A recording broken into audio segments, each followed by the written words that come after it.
Vedanta Goswami Maharaj Srila Prabhupada Ki Jai Ananta Koti Vaishnava Vrinda Ki Jai Prem Sakaho Sri Krishna Chaitanya Prabhu Nityananda Sri Advaita Gadadhar Srivasadi Gaura Bhakta Vrinda Ki Jai Sri Radha Krishna Gopa Gopigo Shyamakunda Radha Kund Giri Govardhan Ki Jai Gaura Premanande Hari Hari Bol Grantaraj Srimad Bhagavatam Ki Jai. All glories to the assembled devotees. All glories to the assembled devotees. All glories to the assembled devotees.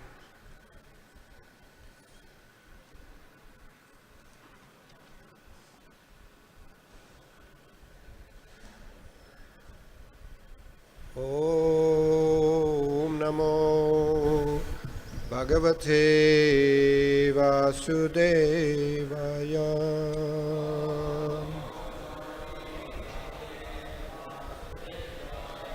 Om Namo Bhagavate Vasudevaya.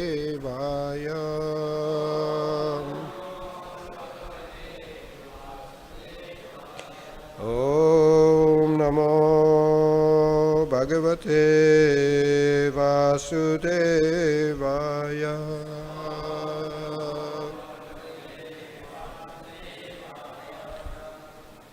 Reading from Srimad Bhagavatam, 8th Canto, Chapter 20, Bali Maharaj surrenders the universe. Text 7. Shreyaha Kurvanti Bhutanam Sadhavo Tushchaya Ashubhi Dadyan Shibi Prabritaya Ka Vikalpo Daradishu Sveya Kurvanti Putanam Sveya Kurvanti Putanam Sadhavo Dustya Jasubhi Sadhavo Dustya Jasubhi Dadyan Sibi Prabritaya Dadyan Sibi Prabritaya Ko Vikalpo Dharadishu Ko Vikalpo Dharadishu Sriya Kurvanti Bhutanam Sadhavo Justya Jashupi Dadyan Sibi Prabritaya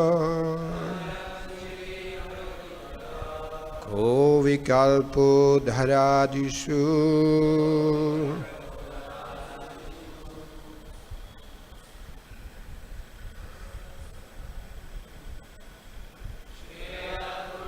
Chikutanam Sadhavo Tushcha Jashupi Dadyan Sibi Prabritaya Ko Vikalpo Dharadishu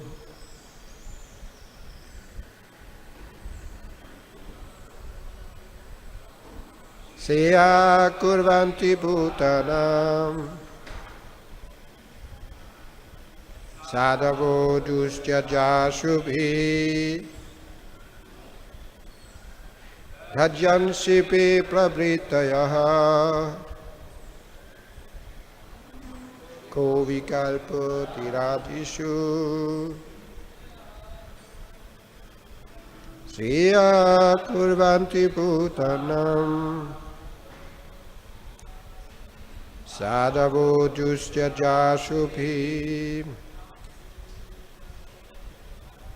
tajanshipi pravrittaya ko vikalpo daradishu sriya. Activities of the utmost importance. Kurvanti, execute. Bhutanam, of the general mass of people. Sadhava, the saintly persons. Dustyaja, which are extremely hard to give up.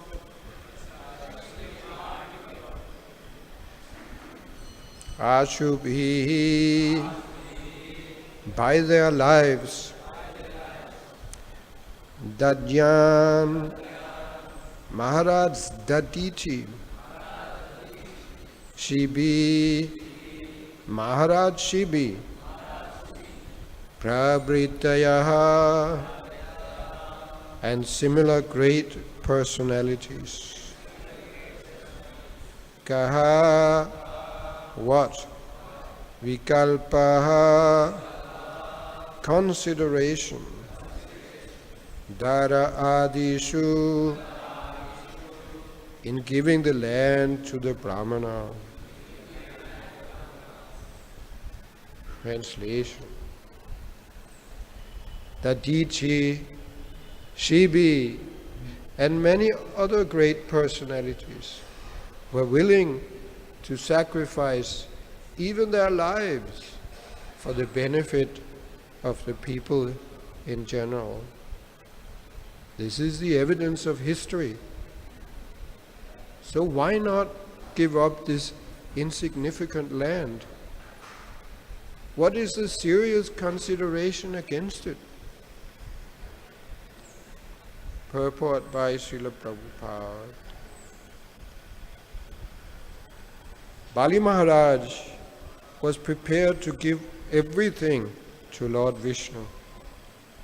And Shukracharya, being a professional priest, might have been anxiously waiting, doubting whether there had been any such instance in history in which one had given everything in charity. Bali Maharaj, however, cited the tangible examples of Maharaj Shibi and Maharaj Daditi, who had given up their lives for the benefit of the general public. Certainly, one has attachment for everything material, especially one's land, but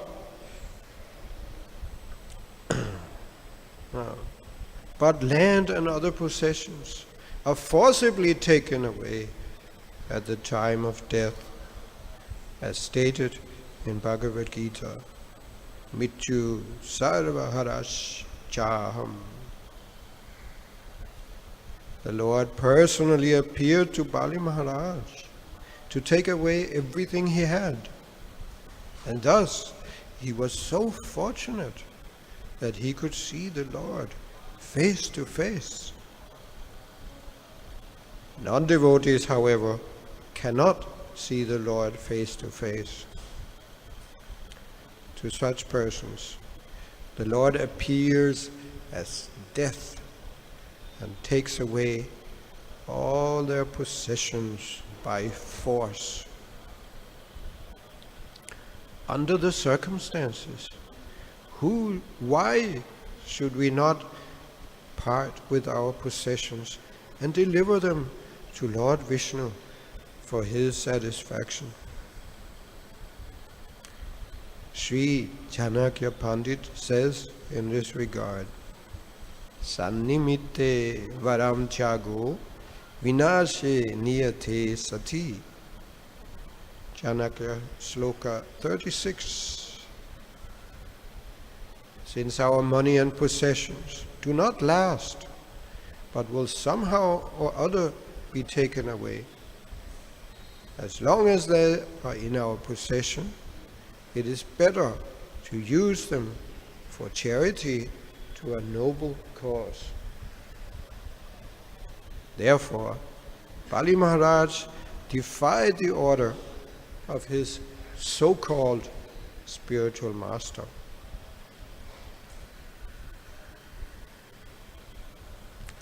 Sviyaha kurvanti bhutanam sadavo dushtyaja shubhihi dadyan shipi prabhitayaha ko vikalpo dharadishu.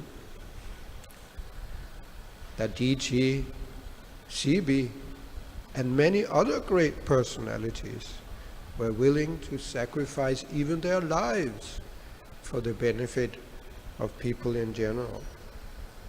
This is the evidence of history. So why not give up this insignificant land? What is the serious consideration against it?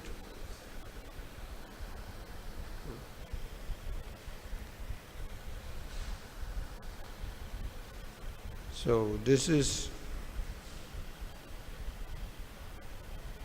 a very, not unique maybe, but unusual example from Shastra, where a disciple rejects the order of the spiritual master. This is something which normally is considered very abominable. The obedience to superior authorities is very much at the root of Vedic culture.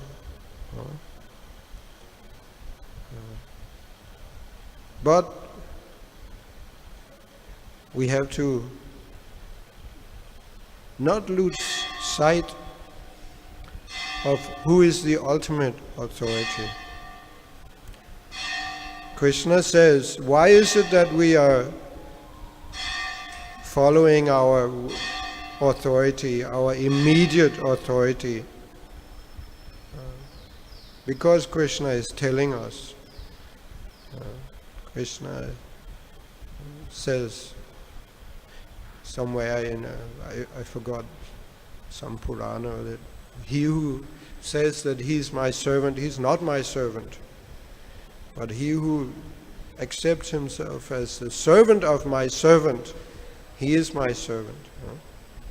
And there are so many statements. We have, of course, Lord Chaitanya, who is stating, I'm not this, I'm not that, I'm not a Brahmana, Kshatriya, Vaishya, Shudra, I'm not a Brahmachari, Grihastha, Vanaprastha, Sannyasi. Who am I? I am a servant of the servant of the servant of the servant of the maintainer of the gopis. So, a devotee is considered exalted according to how much he is willing to be the servant of the servant of the servant of Krishna. But it's always in full conscience, full awareness of that I'm doing this under the order of the Supreme Lord. I'm doing this, actually the goal is to serve Krishna. We should never lose this goal of sight. This is very important because this world is a very bewildering place and so easy to become diverted, to forget what is the ultimate goal, what is the real purpose of what we are doing. Just like it is stated, Smartavya satatam Vishnu, Vismartavya najatuchit. Sarvaviti nisheteshu etayor eva kinkaraha. There are so many rules and regulations. And sometimes we get lost in the details, we forget the essence. The essence is to always remember Krishna and never forget Him. And if somebody who is taken the role of an authority, spiritual master, father, king, whatever position he may have, but if he is actually preventing us from remembering Krishna, from serving Krishna, then he is to be rejected.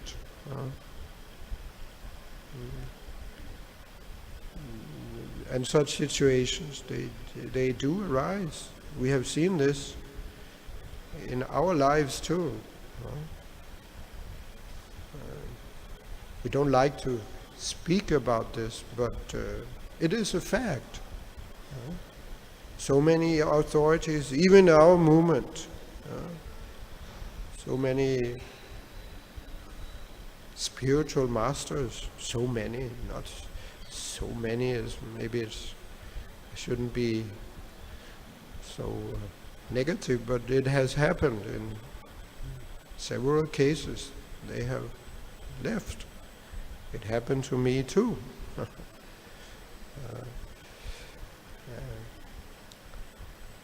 I'd been serving my guru for almost 20 years, and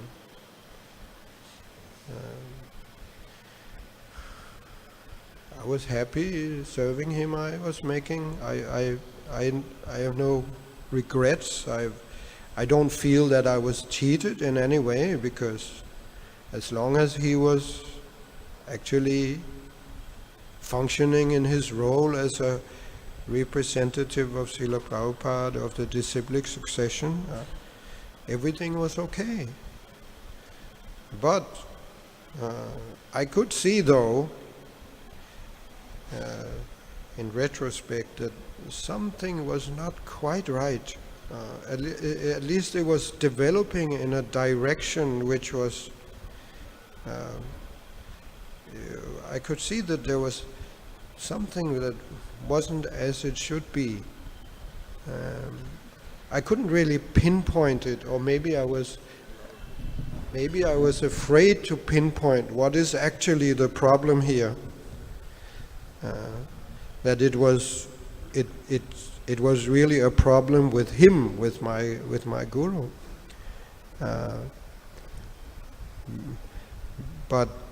And I continued serving, even though our relationship wasn't developing in a very, should I say, I wouldn't say pleasant, but in a very, I wasn't comfortable with it. But anyway, I continued, and I didn't even think that of the possibility that he would ever leave, but all of a sudden the whole thing collapsed, the whole thing exploded, and quite untypically he was always, his claim to fame was that he was such a Prabhupada man, but then all of a sudden he started saying something else, that Prabhupada is, he gave us 4 regulative principles, he should only have given 3, this was a mistake. And even, worse things that I don't want to repeat here from the Vyasa-san. So. But then I understood, if he starts, questioning the teachings of Prabhupada, okay, then he is not my spiritual master. That much but not everyone understood that. Many of my, God brothers and God sisters, at that point, they got in big trouble and they could not give up their attachment for him. And many of them left when he left. So it can be a real test like that.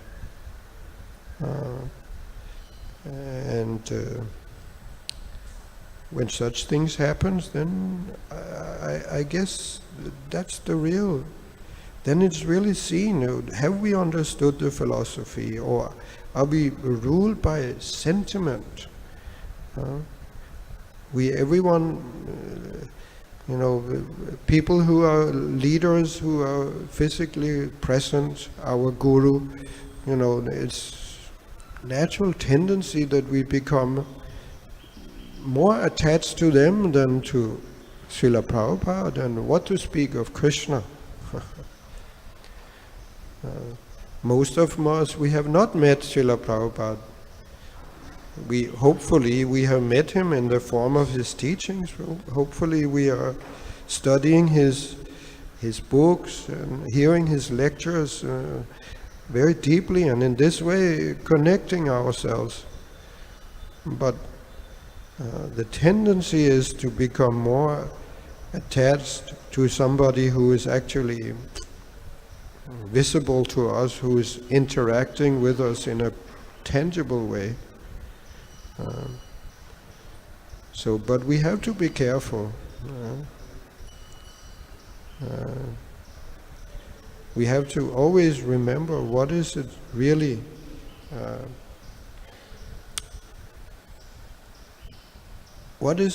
we are doing? What is the process we are following? What is the goal? What is the sadhya? What is the sadhana? Because we will be tested. There's no doubt about it.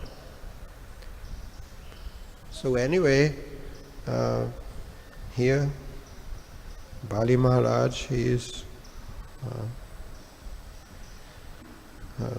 stating his case to his spiritual master, saying that what I'm doing, what I'm about to do, this is not without precedence.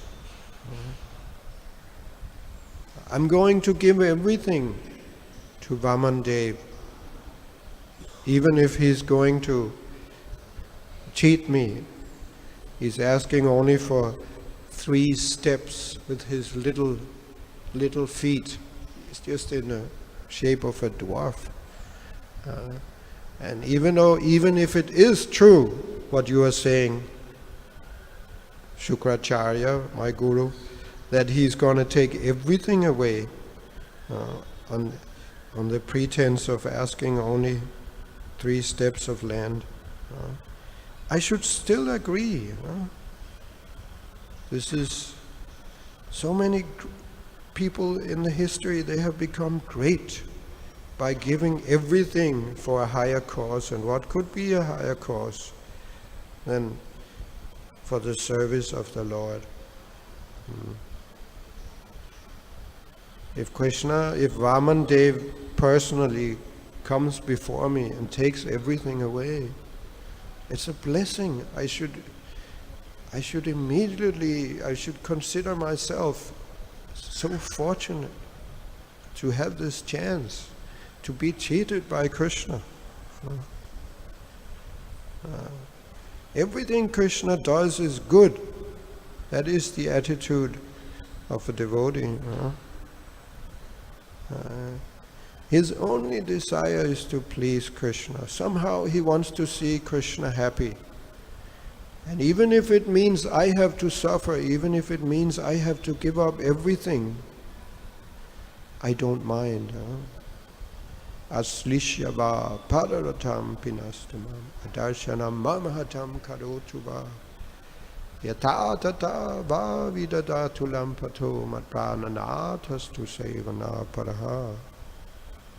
Lord Chaitanya was praying that Krishna, you may do whatever you want. You may break my heart by just leaving me. Or you may do the opposite. You may, Prabhupada says, you may crush me in your embrace. Actually, the Sanskrit talks about, the words are marmahata. It literally means to strike me in the vulnerable spots of the body that if you hit there, I immediately die. The marmas, there are some marmas in martial art. One learns where to kill somebody, like one is here on the throat. Even if you will just hit with the fingertips here, finished. You suffocate, you cannot breathe. And there are other spots like that. So even if Krishna were to do that, Lord Chaitanya says, he is still my worshipable Lord unconditionally. So that is, of course, that is Atma Nivedanam, it's total surrender. Bali Maharaj is the example of somebody who attained perfection by surrendering everything to the Lord. And Prabhupada says this is a very advanced level of devotional service. Out of the 9 main activities of devotional service, beginning with Shravanam, Kirtanam, Vishnu, Smaranam, Padasevanam, Arjanam, Vandanam, Dashyam, Sakyam, Atmanivedanam. Atmanivedanam is the last one, and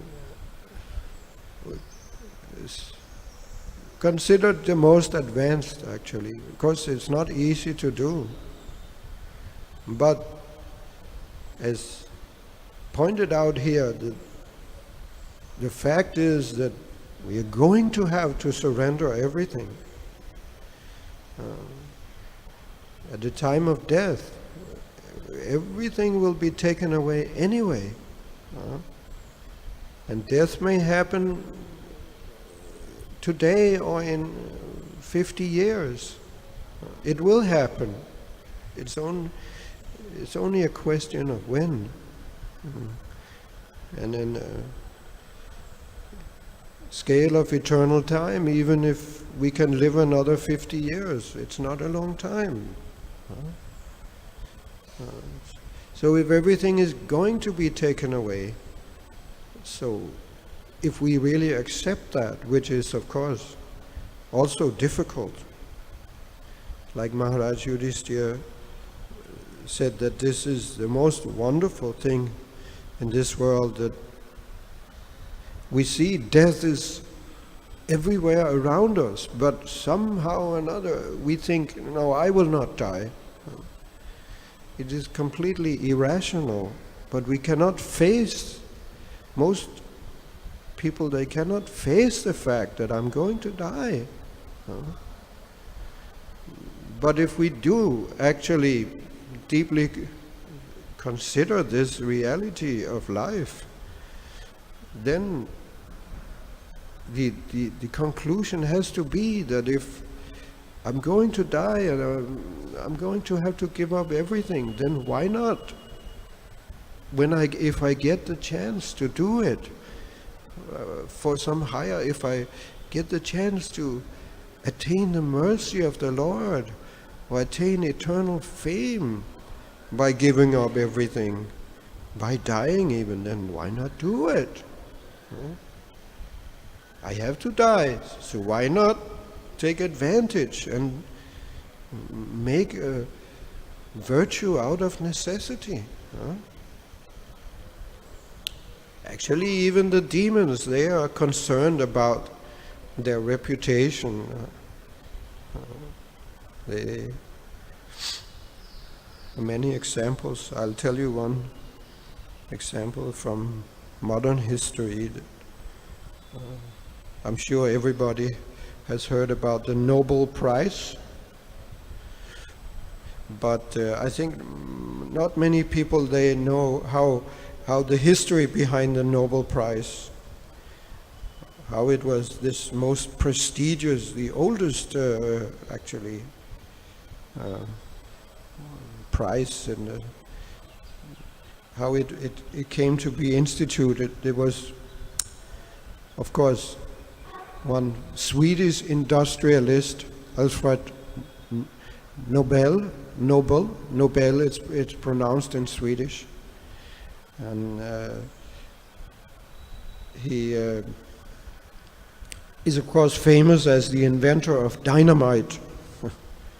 Prabhupada said that, one misfortune, he invented dynamite, and then the money he's using for another misfortune to, institute the Nobel Prize.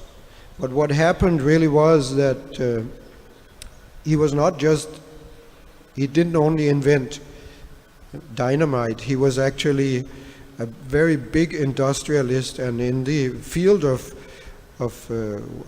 weaponry, producing arms. He started no less than some 90 factories for weapon factories all over, mainly Europe, I believe. Actually, the Swedes, they have, I think those who are a little older here, they remember the name of Bofors. Bofors? Something comes to mind? There was a scandal, political scandals, I think more than 20 years ago. I think actually that is, Bofors is the main factory that was actually started by this Mr. Nobel, and they were selling weapons to India. But there was not, there was some embargo on India, so it was illegal according to international law. And anyway, so Sweden has a history of, they have the advantage, they have good steel, very good steel. The biggest steel ore in the world is in the north of Sweden, in a place called Kiruna. So they have that advantage. But anyway, so this Nobel, he was, actually what happened was that his brother died, and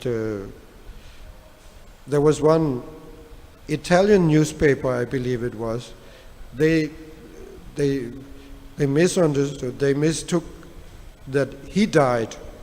So they published an article under the heading, "The Merchant of Death has died."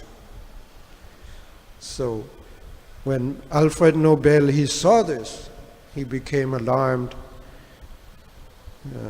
He thought, "Oh no, that's how people are thinking about me. That's my reputation. I have a, I'm known as the merchant of death.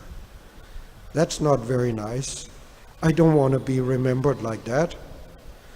So, in order to improve his reputation, he decided to institute the Nobel Prize. That's really how it came about. That's the story behind the Nobel Prize. So he was concerned about how people would remember him after his death.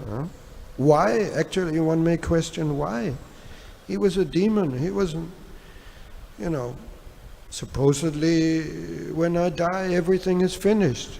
So why should I worry about what people think after my death? But actually the fact that even the materialists, even the demons, they are concerned.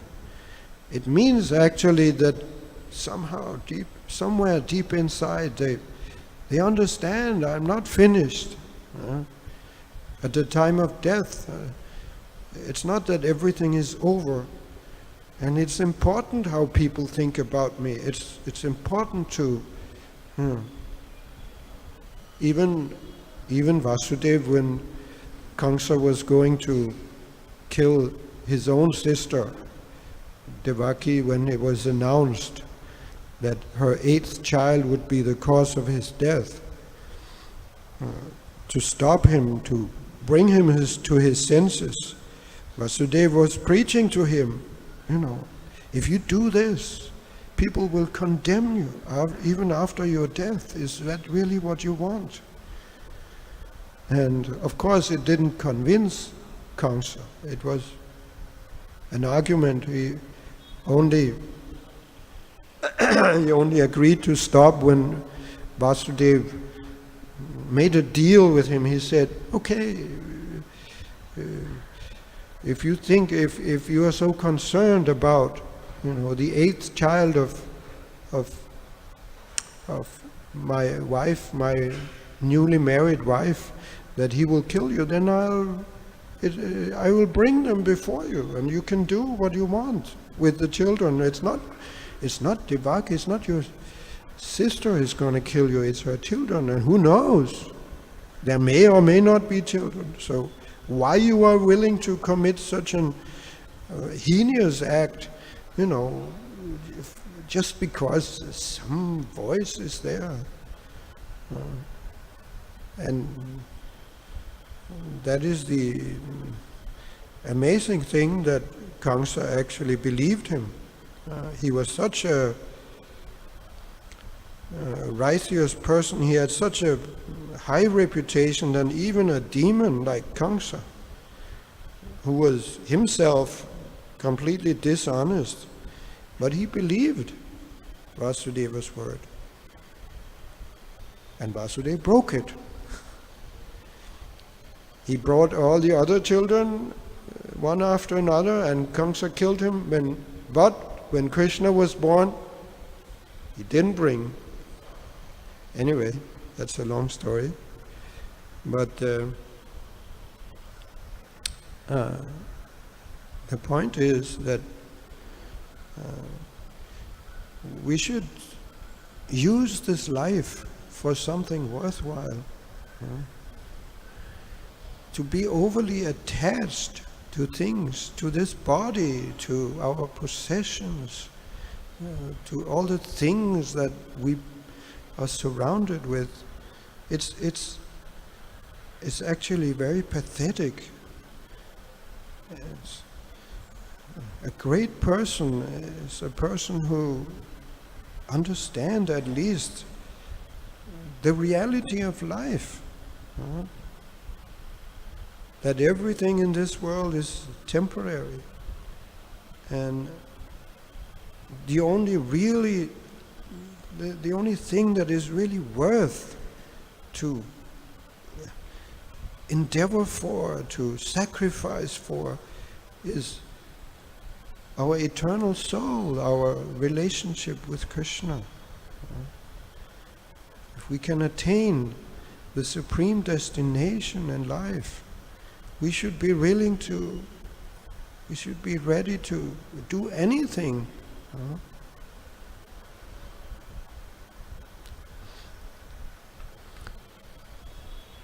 Okay, keep it short today. Any questions or comments? We have still some 5 minutes.